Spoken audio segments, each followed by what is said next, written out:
Jumpa lagi di Cangkruan Embongan.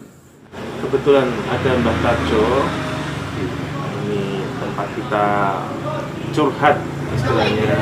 Kebetulan tetangga saya itu hilang. Cak Abang, saya lihat di koran-koran itu kan selalu kadang mengulas tentang masalah di persidangan. Terus akhirnya dia menanggapi itu, kalau saya melihat Mbak Tarjo dia agak lebih tidak setuju, bahkan cenderung pada kelompok, karena di masyarakat tuh pasti ada dua kelompok, ya kan, pro dan kontra. Ada yang satu percaya, ada yang satu tidak percaya terhadap institusi pengadilan. Nah, ini yang mau saya tanyakan adalah bagaimana jika ada kelompok yang seperti tetangga saya itu, kemudian dia mau melakukan ekspresinya, tetapi tidak dianggap menyimpang atau tidak dianggap sebagai penghinaan terhadap pengadilan. Begitu kira-kira. Baik, bagaimana menurut Mbak Tarjo?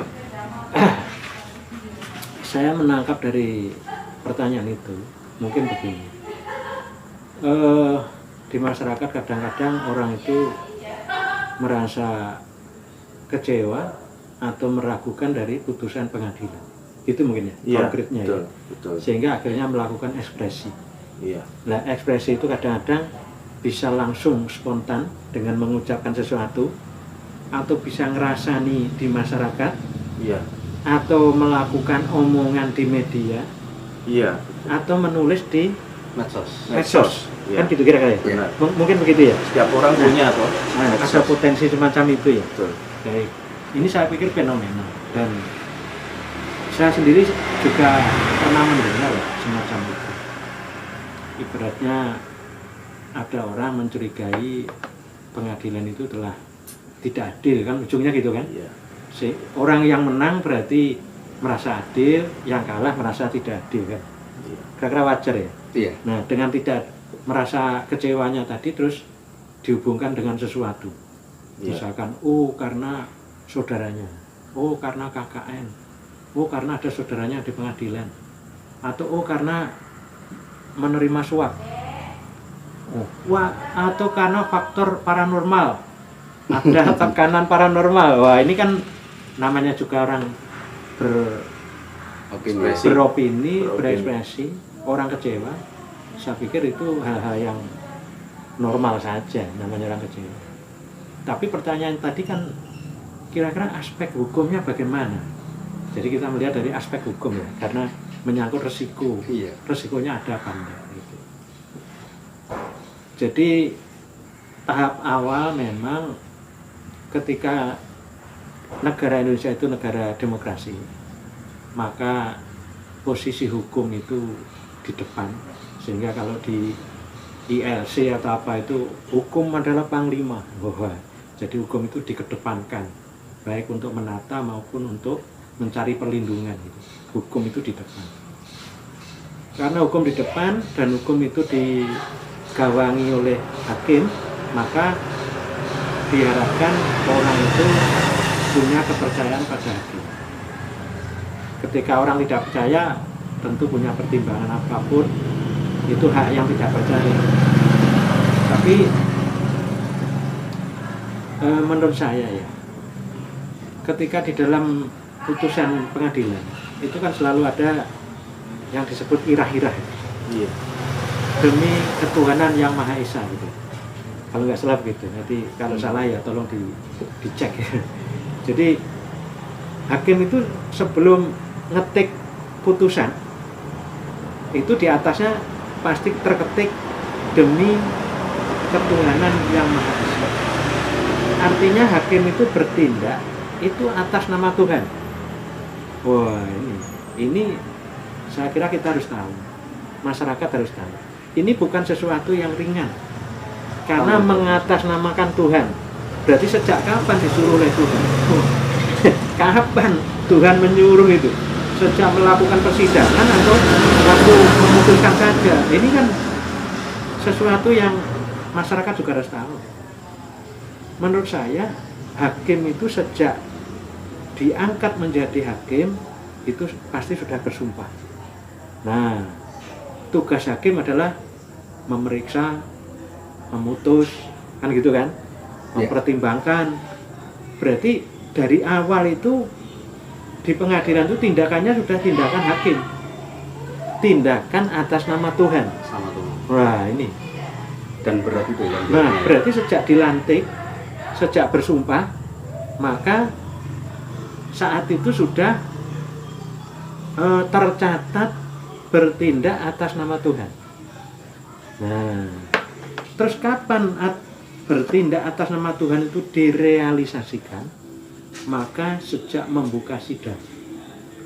Nah, sejak membuka sidang di persidangan itu maka dia sudah atas nama Tuhan.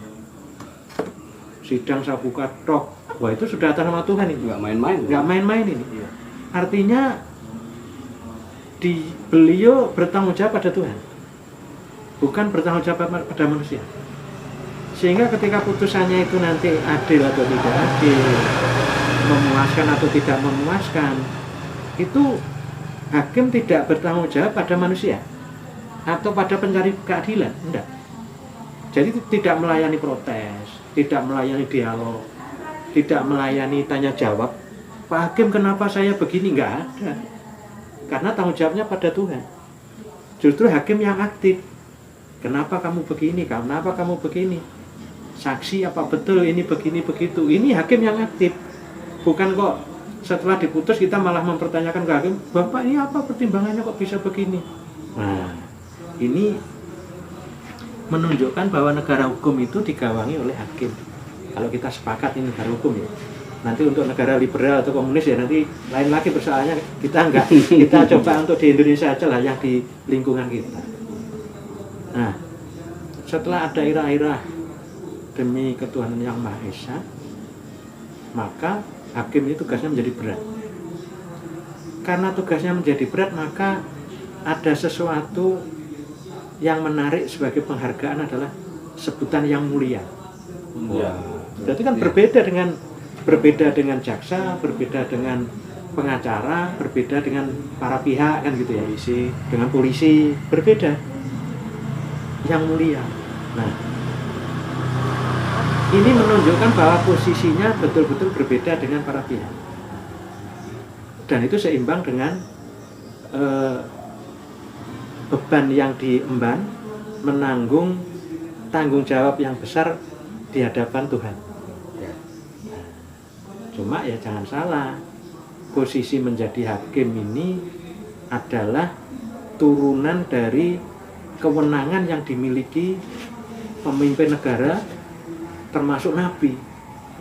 Jadi kalau nabi itu dulu memutuskan sendiri, dilaksanakan sendiri, maka kewenangan itu dilimpahkan pada hakim. Berarti kan luar biasa. Berarti apa? Harus ada kebanggaan. Wakil nabi, wakil Tuhan. Wah, wakil nabi, wakil Tuhan. Nah, ini kan hukum. Nah, untuk urusan hukum, ini kan harus ada kebanggaan. Jadi jangan takut untuk menjadi hakim. Nah, jangan takut untuk menjadi hakim dan harus berbangga. Namun demikian harus ingat, ada tanggung jawab yang besar kepada yang diwakili atau yang diwarisi tadi. Bertanggung jawab pada agamanya, bertanggung jawab pada Tuhan sesuai agamanya. Iya. Kan gitu ya. Makanya kalau di pengadilan itu yang saya lihat, kalau kita main di pengadilan itu nanti ada simbol-simbol keagamaan. Iya. Ada dupa, ada nanti disumpah itu ada kitab suci, iya, sesuai agamanya. Ini menunjukkan keadilan di Indonesia itu berdasarkan ketuhanan sesuai agama yang ada. Jadi begitu mulianya hakim, persidangan itu sakralnya. Jadi kalau ada penghinaan terhadap itu, pelecehan terhadap itu, maka tanggung jawabnya adalah ke Tuhan untuknya. Nah terus kira-kira yang dinamakan pelecehan terhadap persidangan atau contempt of court kalau bahasa yang dipakai biasanya, itu apa saja Mbak kira-kira Mbak? Nah, ini pertanyaan yang menarik. Saya kira kita semua harus tahu supaya kita ini bisa mengukur diri ya. Jadi bisa mengantisipasi risiko-risiko apa yang bakal kita terima kalau kita tidak tahu. Karena kita harus ingat, di pengadilan itu, hukum itu kan katanya kan tidak boleh orang mengatakan saya tidak tahu hukum. Saya mohon maaf, saya nggak tahu hukum. Bahkan tidak boleh begitu kan.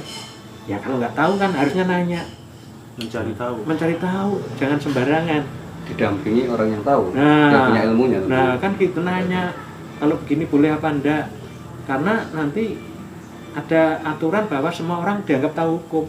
Meskipun buta huruf pun harus dianggap tahu.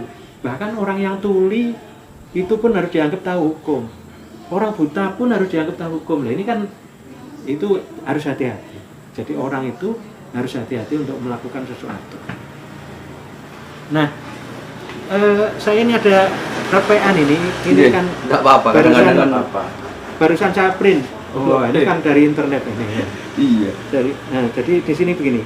Terlalu panjang, jadi harus perlu baca ya. Jadi tulisannya begini, tulisannya itu mengutip buku naskah akademis penelitian Contempt of Court 2002 terbitan Puslitbang Hukum dan Peradilan Mahkamah Agung RI halaman 7. Istilah Contempt of Court.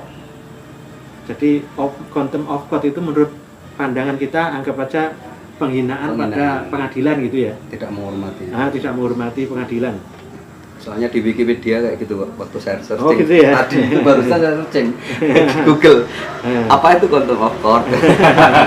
Nah itu pertama kali ditemukan di dalam penjelasan umum Undang-Undang Nomor 14 Tahun 1985 tentang Mahkamah Agung. Butir 4 alinea keempat yang berbunyi perbuatan tingkah laku atau sikap dan ucapan yang dapat merongrong kewibawaan, martabat dan kehormatan lembaga peradilan. Sikap-sikap tersebut dapat dikategorikan dan dikualifikasikan sebagai penghinaan terhadap lembaga peradilan atau contempt of court. Dalam buku itu halaman 8. Jadi buku itu mengutip dari penjelasan umum Undang-Undang Nomor 14 Tahun 85. Nah itu antara lain ini di halaman 9. A. Berperilaku tercela dan tidak pantas di pengadilan. Bahasa Inggrisnya misbehaving in court. B. Tidak mentaati perintah-perintah pengadilan, disobeying court orders. C. Menyerang integritas dan imparsialitas pengadilan, scandalizing the court. D. Menghalangi jalannya penyelenggaraan peradilan, obstruction justice. E. Perbuatan-perbuatan penghinaan terhadap pengadilan dilakukan dengan cara pemberitahuan publikasi atau sub judice rule. Masuk medsos itu publikasikan diri ya. Ini. Jadi hati-hati rekan-rekan ya. Kalau berhubungan dengan hukum dengan medsos ya. Jadi tangannya harus paham betul lidahnya aturannya. Harus hati-hati, jarinya, lidahnya harus hati-hati. Perbuatan-perbuatan penghinaan terhadap pengadilan. Ini pengadilan, bukan hakim, bukan orang, bukan bapak hakim, bukan pengadilan, ngeri kan? Artinya hakim secara pekerjaan, secara institusi. Wah, hakim Sidoarjo, lah kan hakim Surabaya, misalkan. Ini kan kayak tetangganya tadi yang curhat bahwa ada pas kalah ngomong itu nggak adil itu termasuk penghinaan juga ya? Mungkin disuap lah. Nah itu kan berbahaya sekali. Kan nggak boleh. Memang semua bisa terjadi ya, apapun pikiran orang itu, KKN disuap, kena dendam, hakimnya kena santet, itu kan orang berspekulasi kan boleh, tapi semua kan harus dibuktikan. Nah kalau belum dibuktikan udah dimasukkan medsos ini dan itu, ini kan meruntuhkan kewibawaan pengadilan, tidak percaya lagi dengan pengadilan, membuat orang tidak percaya lagi dengan pengadilan. Salah satu risiko ya. Risiko berat sekali itu ya. Nanti kalau masyarakat sampai nggak percaya pengadilan, apa yang terjadi? Hukum rimba, karena apatis. Orang membunuh, paling nanti hukumannya paling cuma setahun 2 tahun karena begini. Mending saya bunuh sendiri, kan repot menjadi hukum rimba. Risikonya besar. Kita nggak menganut seperti itu di negara kita kan ya. Berbahaya juga kalau kita nggak percaya pengadilan. Iya. Dari penjelasan tentang contempt of court tadi, resiko-resiko apa yang tadi kan resikonya bahwa kalau banyak yang tidak percaya pengadilan bahwa akan terjadi hukum rimba. Tapi kalau untuk ini karena kita memakai sistem yang tidak seperti itu, jadi tetap pengadilan adalah satu-satunya jalur untuk membuktikan perkara-perkara baik perdata maupun pidana. Nah, apabila kita melakukan contempt of court yang disebutkan A, B, C, D kalau nggak salah tadi ya, itu resiko bagi yang melakukan apa? Nah ini tertulis begini, saya print ini. Ya, sementara itu di dalam artikel aturan contempt of court dibuat demi kewibawaan pengadilan, demi kewibawaan pengadilan, dan artikel setelah pembacaan vonis bisa contempt of court disebutkan antara lain bahwa di dalam ketentuan Kitab Undang-Undang Hukum Pidana yang berlaku saat ini terdapat beberapa pasal yang termasuk penghinaan terhadap pengadilan di dalam penghinaan di dalam pengadilan, yaitu antara lain pasal 207 KUHP, pasal 217 KUHP, dan pasal 224 KUHP. Jadi saya bacakan bunyinya ya. Pasal 207 KUHP berbunyi, barang siapa dengan sengaja di muka umum dengan lisan atau tulisan menghina suatu penguasa atau badan umum yang ada di Indonesia diancam dengan pidana penjara paling lama 1 tahun 6 bulan atau pidana denda paling banyak Rp4.500. Ini kan undang-undang zaman dulu, jadi nilainya cuma Rp4.500, ya kan? Nah, ini untuk badan umum yang ada di Indonesia, suatu penguasa atau badan umum. Ini tidak hanya pengadilan. Oh, gitu ya. Penguasa berarti RT, RW, lurah, jabatan, dan seterusnya sampai presiden. DPR itu. Atau bisa jadi yang disetarakan ada KPU, ada BPK, ada Panwaslu, ada KIP, Komisi Informasi Publik, semua itu. Ini kalau sepintas penguasa dan atau badan umum yang ada di Indonesia, atau badan umum berarti kan luas sekali nih. Iya. Kayak begini itu nanti bisa dilihat di penjelasannya, atau bisa dilihat dari pendapat para ahli, atau juga biasanya polisi atau pengadilan menghadirkan ahli apa yang dimaksud penguasa atau badan umum. Namun bagi kita orang awam, kita harus hati-hati bahwa ini cakupannya luas, karena tidak bicara ini lurah atau RT atau camat, tapi penguasa. Berarti siapapun yang diberi kewenangan oleh perundang-undangan. Wah, ini kan kira-kira PLN bisa nggak? PDAM bisa nggak? Nah, ini kan ngeri ya. Intinya orang harus hati-hati gitu loh. Jangan kok daripada ngomong mending melakukan langkah, dalam arti bertanya.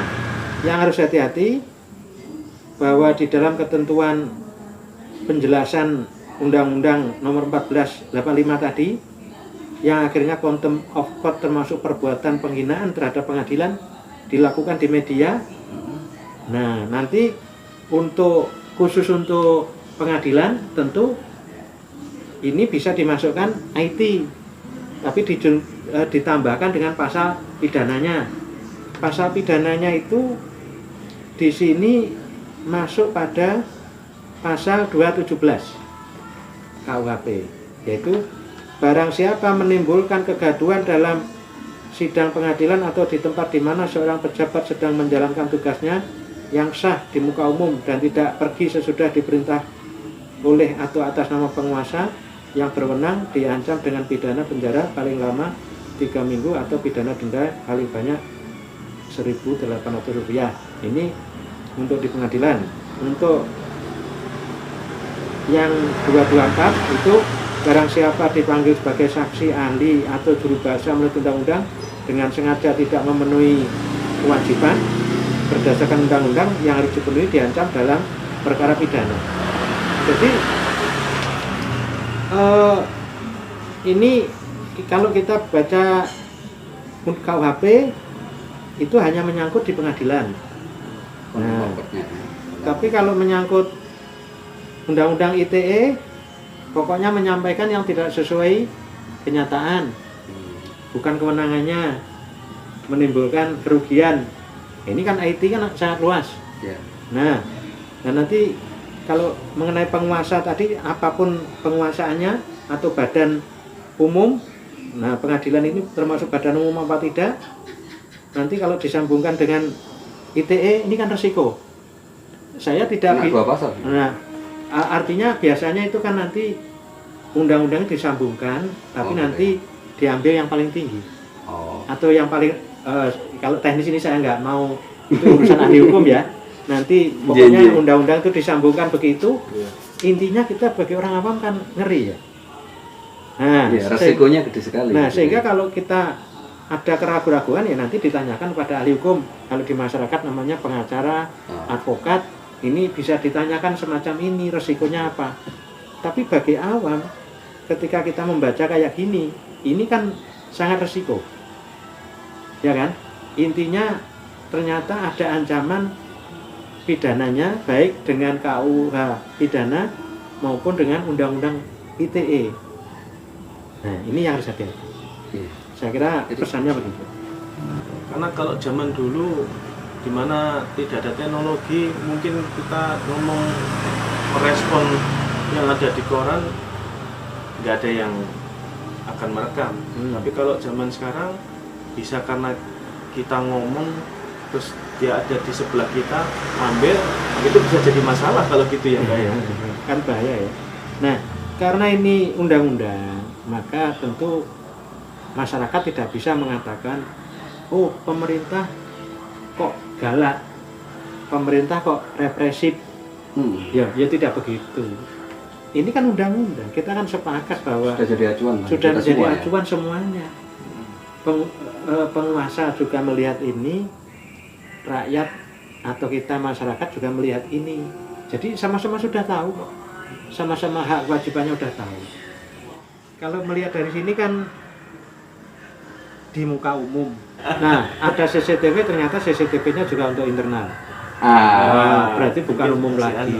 Jadi ukuran umum itu kalau menimbulkan tersebar kepada orang lain, dan orang lain itu akhirnya menimbulkan rasa tidak respect pada pengadilan. Dengan apa yang seperti itu tadi. Nah, itu nanti itu rumusannya kan harus semua terpenuhi di depan umum. Terus menimbulkan tidak menghormati atau respect terhadap pengadilan. Jadi kalau di rumah itu banyak orang, 20 orang, tapi keluarga semua. Dan bisa menjaga, bisa memahami dan tidak ada masalah. Nah, itu juga nggak ada masalah. Tapi kalau dari 20 orang itu satu orang melaporkan atau menyaksikan, kan repot nanti. Saya di rumah sana ada orang ngomong begini-begini, saksinya 20 orang. Nah, tapi satu orang sudah membocorkan. Ini kan menjadi tersebar. Nah, 20 orang yang di rumah tadi termasuk umum apa tidak, ini kan menjadi dilematis. Sehingga tetap hati-hati. Sebaiknya hati-hati. Yang berikutnya adalah saya juga pernah membaca itu bahwa ada Hakim Agung di dalam rapat menyampaikan bahwa sebutan yang mulia itu sebaiknya diubah menjadi yang terhormat, misalkan semacam itu. Ya. Saya kira namanya usul, saya pikir itu boleh-boleh aja. Ya kan? Tapi kami sebagai orang awam dan pencari keadilan, saya pikir sebutan itu sudah sepadan. Saya kira itu, misalkan kalau presiden yang mulia, itu kan hal normal. Iya. Karena yang sesuai mulia dengan beban, tanggung jawab, dan resikonya, wewenangnya juga besar. Iya, itu sudah kecil. Sebuah akumulasi dari pendapat-pendapat pendukung, pendorong sampai kenapa menjadi sebutan itu. Ini sudah berbagai aspek. Dari sisi agama, dari sisi filsafat, dari sisi tanggung jawab, dari sisi pribadi, psikis, kewibawaan. Jadi yang mulia ini kan beda dengan orang. Namanya yang mulia, masa kita cara bersikap juga sembarangan kan nggak mungkin juga. Harus ada kehormatan kan, menjaga kewibawaan. Bahkan saya kayaknya pernah mendengar hakim itu ada syarat tinggi badan supaya terlihat wibawa. Saya pikir itu hal yang wajar juga kan. Sampai segitu ya? Iya. Belum pernah dengar saya ini. Baru ini dari Mbak Tarjo. Nampaknya itu harus ada tes tinggi badan gitu. Nah. Nggak tahu itu sudah berlangsung begitu apa tidak, tapi saya mendengar begitu, saya pikir itu bagian dari untuk menjaga kewibawaan. Atau mungkin tidak boleh cacat gitu ya. Kalau cacat bagaimana gitu. Beda kalau sudah menjabat terus kecelakaan kerja, beda ya. Beda. Saringan di awalnya. Itu saya pikir itu bagian dari Oke, kewibawaan. Pak. Kalau bicara tentang barusan karena bicara tentang sebutan yang mulia, wewenang tanggung jawab kan bicara tentang pengadilan, terutama kita bicara tentang hakim itu sendiri gitu kan, karena pemutus akhir dari sebuah perkara. Idealnya seperti undang-undang, seperti Mbak Tarjo sampaikan bahwa kita harus menghormati pengadilan, perkara yang diputuskan sampai institusi itu sendiri yang salah satunya adalah ada hakim di situ. Idealnya adalah seperti yang barusan kita bicarakan. Tapi ini fenomena yang bisa dikatakan sudah terjadi. Ada beberapa hakim yang ditangkap karena menerima suap. Kira-kira kalau menurut Mbak Tejo ada pelanggaran atau apa tentang ini, sehingga banyak masyarakat karena munculnya tanda kutip oknum dari para jadi gini, pejabat itu harus dibedakan antara institusi dengan orang, dengan oknum. Nah, namanya oknum itu namanya oknum, jadi sesuatu yang menyimpang, maka semua bisa terjadi di institusi manapun, gitu kan? Kejaksaan, ya kepolisian, apapun lah ya, hakiman, ulama, ya eksekutif, legislatif, yudikatif, itu semua serba mungkin ya. Maksudnya sesuai fakta di pengadilan ya. Manusia itu punya itu normal ya. Tapi tidak boleh terus menggerogoti kewibawaan institusi. Oh, begitu maksudnya. Tidak boleh. Jadi oknum ya oknum. Oknum ya oknum. Saya pernah suatu saat pas mau nganter melewati pengadilan. Saat itu pas ada demo, Mbak. Demonstrasi Tentang Nah, perkara yang kira-kira diadili ya. saya nggak tahu, kayaknya Nggak tahu mungkin ya? terkait itu ya. Karena ada betul. ini ya tulisan-tulisan. Itu kira-kira gimana itu? Apakah itu intinya mengganggu? Salah satu yang saya dengar mengganggu persidangan, Oke. keputusan Betul. sehingga mempengaruhi. Misalnya, saya pernah dengar ini ya dari berita-berita koran bahwa dengan adanya demo tekanan soal pengadilan itu keputusan hakim karena ada demonstrasi di luar. Kita mencoba kembali kepada pasal ini ya, pasal 217 KUHP ini, yaitu menimbulkan kegaduhan dalam sidang. Berarti jelas ya, Di ruang sidang. dalam sidang pengadilan atau di tempat di mana seorang pejabat sedang menjalankan tugasnya yang sah di muka umum dan tidak pergi sesudah diperintah oleh atau atas nama penguasa yang berwenang. Nah, jadi membuat gaduh dan mengganggu. Intinya mengganggu ini sudah masuk. Jadi kalau dulu itu orang lesan itu kalau nggak ada mic mungkin kan nggak mengganggu ya. Tapi begitu menggunakan mic ini kan sudah mengganggu. Megapun misalkan. Nah, yang jadi persoalan saat itu sedang dimulai sidang atau ternyata belum. Nah, ini juga harus dipertanyakan. Kalau ternyata belum dimulai sidang, kan nggak ada yang terganggu. Iya nggak? Tapi kalau di tengah-tengah sidang, pas tok ternyata ruame dak sehingga mengganggu pikiran hakim, berarti kan mengganggu. Ini secara konsentrasi ya, sampai mau nanya ke saksi aja nggak dengar, saksinya nggak dengar apa, ini kan sudah mengganggu. Karena pakai megapun tadi ya, atau pakai sound system. Jadi ini kita mencoba masing-masing, ayo dibaca. Jadi saya mungkin punya pendapat yang berbeda, orang lain punya pendapat berbeda, nggak apa-apa kan. Tapi ukurannya kan harus kembali ke sini. Jadi jangan pada persepsi, saya akan mencari keadilan. Loh, itu lain konteks. Ini nggak bicara itu. Yang datang pasti mencari keadilan, tapi kan tidak boleh dengan membuat kegaduhan, kan nggak boleh.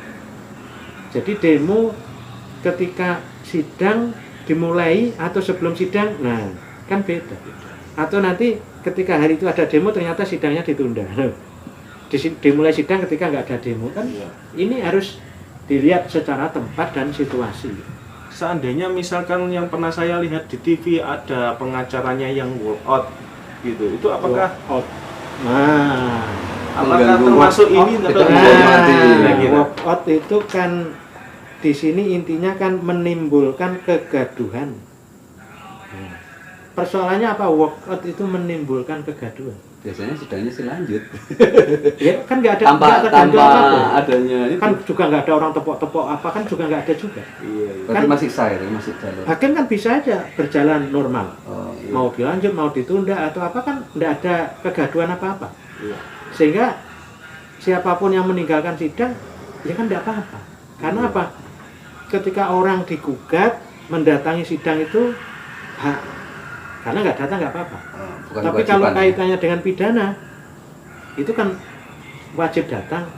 Tapi ketika tidak mau datang pun kan punya hak juga, tapi dengan resiko apa?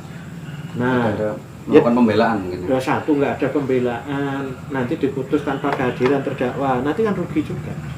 Jadi semua boleh-boleh aja, yang penting pahamlah resikonya apa. Tapi kalau dikaitkan dengan contempt of court, saya pikir kok jangan, ini kok nggak masuk. Karena tidak ada yang timbul kegaduhannya, nggak ada. Yang jadi persoalan bagaimana kalau walk out tapi sambil mengumpat. Nah, Ini gimana ini? Ini kan persoalan. case baru ini. Ini tidak menimbulkan kegaduhan tapi tidak mentaati berperilaku tercela dan tidak pantas. Ini tidak masuk di pasal KUHP tapi masuk pada undang-undang Mahkamah Agung, berlaku tidak pantas. Nanti kan repot juga ya. Jadi sebaiknya orang itu berusaha menjadi orang baik lah, menjadi orang sabar gitu loh. Karena nanti repot nanti resikonya. Kita menjadi bisa ya bisa tidak kan, mending ambil aman lah. Ini ada Gitu. pernah terjadi ketika pada pidana putusan itu terkait terhadap korban ini korban pembunuhan, keluarga korban itu mendengar dari putusan itu ternyata putusannya Ringan. di luar yang mereka prediksi, sehingga secara responsif kemudian berteriak histeris. Nah itu bagaimana menurut Mbah Tarjo? Nah, saya pikir itu ada dengan sengaja di depan umum dan tidak pergi sesudah diperintah oleh atau atas nama penguasa. Nah, jadi ini juga ada unsur tolong jangan teriak di depan persidangan. Iya. Keluar. Nah, akhirnya kan oleh petugas dibawa keluar. Ternyata diperingatkan ngotot tidak mau. Berarti kan melanggar ini. Iya. Tapi kalau ternyata teriak-teriak terus dibawa keluar ternyata keluar, berarti itu kan bukan sengaja tapi ekspresi yang spontanitas. Maka kan di luar kendali. Nah, mestinya semua kan harus memahami ya.